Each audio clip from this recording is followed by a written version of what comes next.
আজকে অনেক দিন পরে আমি গিয়েছিলাম আমার ছোটো বোনের বাড়িতে। তো ওর বাড়িতে গেলাম, আর এটা হচ্ছে আমাদের পুচকু। এখন আমরা শপিংয়ে যাব বলে উনি রেডি হয়েছেন, নিজের রুমাল ঠুমাল সব কিছু পরে রেডি। তো আমরা চলে আসলাম ডায়মন্ড প্লাজাতে। তো পুচকু নিজের জন্য জামা কাপড় দেখছে, ও কোনটা কোনটা কিনবে সব কিছু দেখছে, আর এদিক ওদিক দৌড়ো করছে। খুব সমস্যা হচ্ছিল ওকে সামলাতে, খুব দুষ্টু।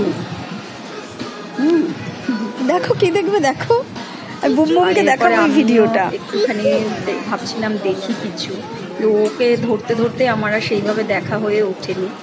যেই জামাটাই পাচ্ছে সেই জামাটাই তুলে বলছে এইটা নাকি ওর হবে।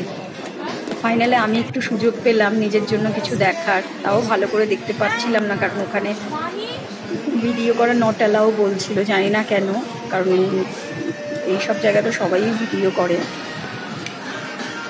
তো সব কিছুই দেখলাম, খুব একটা ভালো লাগেনি, তাও যা দেখলাম টুকটুক করে ও তোমার খুব একটা ভালো লাগেনি। তারপরে খুব খিদে পেয়েছিল, তো আমরা চলে গেলাম KFC-তে।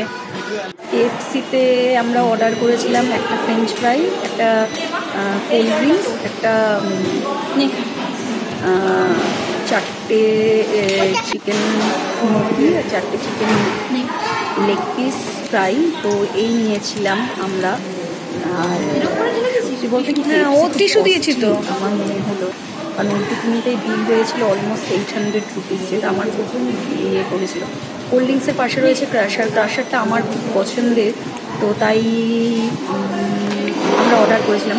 টোটাল ট্রিটটাই দিয়েছিল আমার বোন, বেশ মানে ওই খাওয়ালো আমাকে। আর আমি আর কিছু মিলে তুই বললি না ঢেলে দিতে, এটা ছিল ফ্রেঞ্চ ফ্রাই, আমি নিচে ঢেলে দিয়েছিলাম বলে বোন আবার প্যাকেটে ভরলো। আর এটা হচ্ছে আমার এবার খাবো।